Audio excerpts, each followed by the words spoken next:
ఓం నమో భగవతే వాసుదేవాయ. ఓం నమ శివాయ. ఈరోజు మన వీడియోలో అమ్మవారి ఉపాసకురాలు బాలా త్రిపుర సుందరి, మంత్ర మహాయోగి, నడయాడే దైవంగా ప్రసిద్ధి కక్కిన శ్రీ తాడేపల్లి రాఘవ నారాయణ శాస్త్రి గారి గురించి ఈరోజు మన వీడియోలో చెప్పుకుందాం. అలాగే నా ఛానల్ని సబ్స్క్రైబ్ చేస్తున్న వాళ్ళందరికీ ధన్యవాదములు. ఎవరైనా సబ్స్క్రైబ్ చేసుకోకపోతే తప్పకుండా సబ్స్క్రైబ్ చేసుకోండి. పక్కనే ఉన్న బెల్ ఐకాన్ని క్లిక్ చేయండి. నా ప్రతి వీడియో మీ దాకా చేరుతుంది.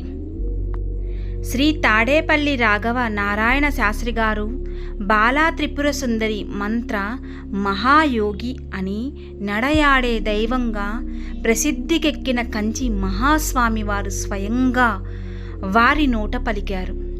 నా కోసం మీరు కంచికి ఇంత దూరం రావాల్సిన పని లేదు.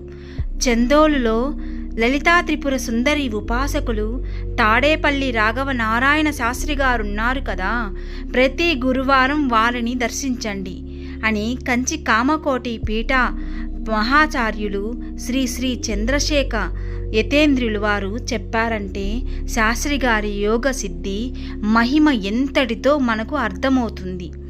స్వామివారు ఎక్కడ పుట్టారు, శాస్త్రి గారు ఎక్కడ పుట్టారు గురించి చెప్పుకుందాం. గుంటూరు జిల్లా చందవోలు తాడేపల్లి వెంకటప్పయ్య శాస్త్రి, హనుమాయమ్మ దంపతులకు శాస్త్రి గారు 1886 ఆగస్టు 25న జన్మించారు. నిష్ఠాగరిష్ట కుటుంబం వారిది. చందవోలు శాస్త్రి గారని అందరూ పిలుస్తారు. తడికొండవాసి కేదారలింగం గారు బాలా త్రిపుర సుందరి మంత్రాన్ని వీరికి ఇచ్చారు. 16వ సంవత్సరం దాకా ఆ మంత్రోపాసన చేసినందువల్ల అమ్మవారు వీరికి పిలిస్తే పలికేది. దెందుకూరి పానకాల శాస్త్రి గారి వద్ద తర్కం పొదిలి సీతారామ శాస్త్రి గారి వద్ద మంత్రం నేర్చారు.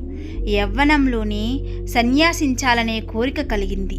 శ్యామలాంబ అనే యోగిని వీరి తండ్రి గారితో శాస్త్రి గారు సూర్య మండలం తత్వార్థి అయిన మహాసిద్ధుడు ఈ రూపంలో జన్మించాడని చెప్పింది. శాస్త్రి గారికి చిన్నతనంలోనే పెనతల్లి చూపించిన ఒక దృశ్యం గోచరించింది. అందులో తాను ఒక సిద్ధుడు, శ్రీచక్రేశ్వరి అయిన కామేశ్వరి దూరంగా ఉన్న యువతులను తీసుకురమ్మన్నది. ఒకరిని మోసుకొని ఇద్దరిని తీసుకొచ్చాడు. అమ్మవారి చిరునవ్వుతో అతని మనసు కొంచెం చలించింది అని భూలోకంలో జన్మించమని తాను మోసుకొచ్చిన అమ్మయే భార్య అవుతుందని అన్నది. 19వ ఏట అద్దేపల్లి మంగమ్మ పాపయ్య శాస్త్రి దంపతులు కూతురు పార్వతీతో వివాహమైంది. పిన్ని చూపించిన కూడా ఈమెని. శాస్త్రి గారు ఆమె పేరును శ్రీదేవిగా మార్చాడు. పాండిత్య ప్రకర్ష. శాస్త్రి గారు తండ్రి గారి వేద పాఠశాల నిర్వహణలో తోడ్పడుతూ ఉన్నారు. ఆయన పద్ధతికి నచ్చిన చాలామంది అమెరికాకు రమ్మన్నారు. కానీ వారికి ఇష్టం లేదు. పిన పాటి వీరభద్రయ్యతో నేత్రావధానం, ఎల్లేశ్వరపు పురుషోత్తమ శాస్త్రితో కవిత్వ సాధన చేశారు. అప్పటికే అనేక సభల వారు శాస్త్రి గారి 400కు పైగా సర్టిఫికెట్స్ ఇచ్చారు. వ్యాకరణ గురువుగారు ముదికొండ నాగలింగేశ్వర శాస్త్రి గారితో అనేక అవధానాలు చేసి ఆ డబ్బు అంతా గురువు గారికే సమర్పించారు. పుష్పగిరి పీఠాధిపతులు శ్రీ చంద్రశేఖర భారతి స్వామివారి సన్నిధిలో జరిగిన అష్టావధానికే వారు మెచ్చి ఉభయ శ్లేషకు లక్ష్యంగా ఒక శ్లోకం చెప్పమంటే అసువుగా అద్భుతంగా చెప్పి ఒప్పించారు. అమ్మవారి సాక్షాత్కారం. దేశ సంచారం చేస్తూ ఒకసారి ఇంటికి వస్తే ఇల్లు అయ్యవారి నట్టిల్లులా ఉంది. ఇంటి వద్దే ఉండి తండ్రికి తోడ్పడ్డాడు. తిండికి గడవని పరిస్థితి. 3 రోజులు అంతా ఉపవాసమే. 3వ రోజు రాత్రి 27 సార్లు లలితా సహస్రనామం పూజ చేసి నైవేద్యం పెట్టిన జలాన్నే త్రాగి అంగవస్త్రం నేల మీద పరిచి నిద్రపోయారు. 10 ఏళ్ల బాలిక కలలో కనిపించి, ఒరే ముష్టి పెడతాను కొంగు పట్టు అన్నది. దోసెడు బియ్యం కొంగులో పోసి బండి వస్తుంది, అందులో కావలసిన సామగ్రి అంతా వస్తుంది అన్నది. తెల్లవారేసరికి కాజీపాలెం సీతారామరాజు గారి బండి వచ్చినది. అక్కడ రాజుగారు కోరిన మీదట పురాణం చెప్పి రాత్రికి ఇంటికి వచ్చేసరికి తలుపు దగ్గర రాజుగారు పోయించిన పుట్టెడు ధాన్యపు రాశి కనిపించింది. అప్పటి నుంచి శాస్త్రిగారింట లక్ష్మీదేవి నిత్య సాక్షాత్కారమే. అనేక గ్రామాలలో భాగవతం, హరివంశం, పురాణం చెబుతూ రాత్రికి ఇంటికి చేరుకుని పరమ నిష్ఠాగరిష్టంగా జీవించేవారు. ప్రాణాయామం, తపస్సు కొనసాగించేవారు. ఇంట్లో వేరుశెనగ నూనె, వేరుశెనగ వాడలేదు. దొండకాయ, టమాటో, బంగాళాదుంప, ముల్లంగి, క్యాబేజీ నిషిద్ధం. కాశీకి తప్ప ఎప్పుడు రైలు ప్రయాణం చేయలేదు. శాస్త్రి గారికి మగ సంతానం లేదు. అష్టసిద్ధులు కైవసం. ఆదిత్య నారాయణ శాస్త్రి గారికి అష్టసిద్ధులు వశమైనవి. వాటిని స్వంతానికి ఎప్పుడూ వాడుకోలేదు. తడికొండ వేద పాఠశాలలో దయ్యాలు తిరిగి ఇబ్బంది పెడుతుంటే శాస్త్రిగారు మంత్రం పఠించి పాలద్రోలారు. ఒకసారి వంశంకర ఔషధిని సేకరించాలని చంద్రగ్రహణం రోజున కొండ ఎక్కి దాన్ని గుర్తుపట్టి తీసుకుందామని దగ్గరికి వెళితే ఒక బాలుడు అడ్డుకున్నాడు. బలవంతాన లాక్కోబోతే, నీకు ఈ మొక్కతో పని లేదు, నీ ముఖం చూస్తేనే అందరూ వసూలవుతారు అన్నాడు. ఇంతలో గ్రహణం వదిలింది. బాలుడు మాయమయ్యాడు. తనకు దాన్ని పొందే యోగం లేదని భావించారు. అది దత్తాత్రేయ స్వామి అధిపతిగా ఉన్న ఔషధి. పూర్వజన్మ సకుడైన ఒక యోగి కనిపించి సుఖ దుఃఖాలను సమానంగా భావించాలని చెప్పి మళ్ళీ 50 ఏళ్ళకు కనిపిస్తానని చెప్పి వెళ్ళిపోయాడు.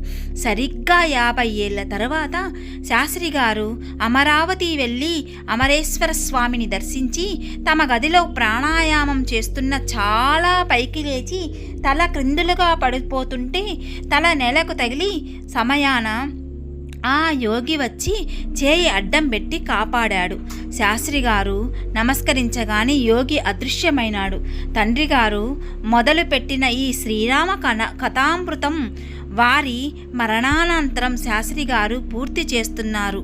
అయోధ్యకాండ మంత్రంలోని బకారా వర్ణంతో పద్యం రావటం లేదు. అమ్మను ఉపాసించి నిద్రపోయారు. కలలో ఒక బీబీ జగన్మోహిని నిద్రిస్తుండగా 30 ఏళ్ల గడ్డం వాడొకడు ఆమె చొక్కా పైకెత్తి పాలు తాగబోతున్నాడు. శాస్త్రిగారు ఆ దృశ్యం చూస్తుంటే ఎందుకు నిలబడ్డావని అడిగింది. నాకు పాలు ఇస్తావా అని అడిగారు. మెలకువ వచ్చి బర్మా మయ రమ్య హర్మయ అని భావర్ణంతో పద్యం తేలిగ్గా వచ్చింది. ఒకసారి పుస్తక ముద్రణం కోసం చందాలకు తిరుగుతూ ఉంటే సత్తేపల్లిలో ఒక బ్రాహ్మణుల ఇంట్లోకి 20 ఏళ్ల యువతి కనిపించింది. నమస్కరించి లోపలికి వెళ్ళింది. ఆమె గ్రహపీడితురాలు. అందర్నీ కొడుతూ తిడుతూ ఉండేది. అలాంటిది శాస్త్రిగారిని చూడగానే అత్యంత వినయాన్ని ప్రదర్శించడం ఇంట్లో వారందరూ ఆశ్చర్యం కలిగించింది. ఆమెను గ్రహ ప్రేరణ చేసి ఏం చేస్తే నువ్వు పోతావు అని అడిగారు. సహస్ర గాయత్రి జపఫలం దారపోస్తే పోతాను అంది. శాస్త్రిగారు సహస్ర గాయత్రి జపం చేసి దారపోశారు. ఇంటి ముందున్న వేప చెట్టుకు కొమ్మ విరిగి పడింది. దయ్యం వదిలింది. వేరొకసారి నాగల చవితి రోజు కాలవలో స్నానం చేసి వస్తుంటే నాగలి చాలులో పడుకున్న నాగపాము తోకపై ఆయన కాలు పై పడింది. అది బుస కొడుతూ పైకి లేచి కాటు వేయగా భూనితో గరుడ మంత్రం జపించారు. సర్పం తల నేలకు వాల్చింది. స్వామి, నీ జోలికి నేను రాలేదు, నా జోలికి నువ్వు రావద్దు, పొరపాటున నా కాలు తగిలింది, వెళ్ళిపోండి గాని పాము వెళ్ళిపోయింది. ఆ రోజంతా గరుడ మంత్రం పఠిస్తూనే ఉన్నారు. శాస్త్రిగారు 90 ఏళ్ల జీవితకాలంలో 80 ఏళ్ళు బాలా మంత్రానుష్ఠానం చేసిన మహనీయులు. ఒకసారి కాశీలో గంగా స్నానం చేస్తుంటే గంగానది గంగాదేవి గలగలలాడే బంగారు గాజులున్న చేయి చూపించి నీకేమి కానుక తెచ్చాను అని అడిగింది. శాస్త్రిగారిని ఏమీ పాలుపోక తని వేలుకున్న బంగారు దర్భ ఉంగరం తీసి ఆమె చేతిలో పెట్టారు. బసకు తిరిగి వచ్చి దేవతార్చన తెరిస్తే గంగకు అర్పించిన ఉంగరం అందులోనే ఉంది. తానేమైనా పొరబడి దర్భ ఉంగరం ఇవ్వలేదా అని సందేహించి ధ్యాన నిమగ్నమయ్యారు. గంగమ్మ కనిపించి కానుక ఇమ్మంటే దర్భ ఉంగరం ఇచ్చారేమి అన్నది. అది నీకు పితృతర్పణం చెయ్యటానికి ఉపయోగపడుతుంది, కానీ నాకు ఆభరణంగా ఎలా అవుతుంది అని గద్దించింది.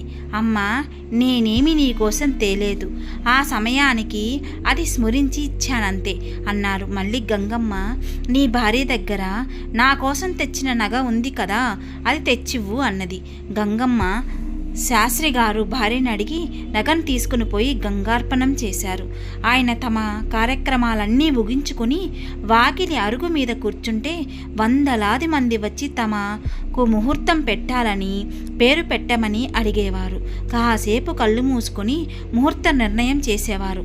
అంతే, ఆ కార్యక్రమం శుభప్రదంగా జరిగిపోయేది. దానికి తిరుగులేదు. అది వారి మంత్రసిద్ధి. బాలా త్రిపుర సుందరి ఎప్పుడు తన ఇంట్లో అమ్మాయిలా తిరుగుతూనే ఉండేది. ఒకసారి గాజుల వాళ్ళు వచ్చి ఆ ఇంట్లో ఉండే వాళ్ళకి, అమ్మకి, అందరికీ గాజులు వేస్తుంటే ఈ పాప కూడా వచ్చి గాజులు వేయించుకుందట. అప్పుడు గాజుల వాళ్ళని అడిగితే 5 మందికే కదా నువ్వు గాజులు వేసింది అని అడిగితే, లేదండి ఒక పాప కూడా వచ్చి వేయించుకుంది అనేసి అన్నారట. అప్పుడు వెళ్ళి అమ్మవారి పూజ చేసుకునే దగ్గర చూస్తే గాజులు అక్కడ ఉన్నాయి. ఆ తల్లి వచ్చి గాజులు వేయించుకుంది. ఆ తల్లి ఎప్పుడు కొలువు తీరి ఉంటుంది. అలాగే 10/12/1990 బ్రహ్మోదూత మార్గశిర బహుళ నవమి నాడు శాస్త్రిగారు బాలా త్రిపుర సుందరి అమ్మవారి ఒడిలో శాశ్వతంగా చేరిపోయారు. వారి పార్థివ దేహానికి అగ్ని సంస్కారం చేస్తున్నప్పుడు అమ్మవారి ఆకారం చితిమంటలలో ఆకాశానికి లేవడం ఎందరో చూసి పరమ అద్భుతంగా వర్ణించారు. శాస్త్రిగారు కారణ జన్ములు. వారి పేరు వింటే చాలు సకల శుభాలు జరుగుతాయి. ఓం శ్రీ మాత్రే నమః. ఓం శ్రీ నమ శివాయ. తాడేపల్లి రాఘవ నారాయణ శాస్త్రి గారి గురించి విన్నాం కదా. మహనీయులు ఎంతోమంది ఉంటారు. వాళ్ళ గురించి తెలుసుకొని మనం కూడా వాళ్ళ బాటలో నడవాలని మనస్ఫూర్తిగా కోరుకుంటూ సర్వేజన సుఖినో భవంతు. ఈ వీడియో మీకు నచ్చినట్లయితే తప్పకుండా సబ్స్క్రైబ్ చేయండి, షేర్ చేయండి, కామెంట్ పెట్టండి.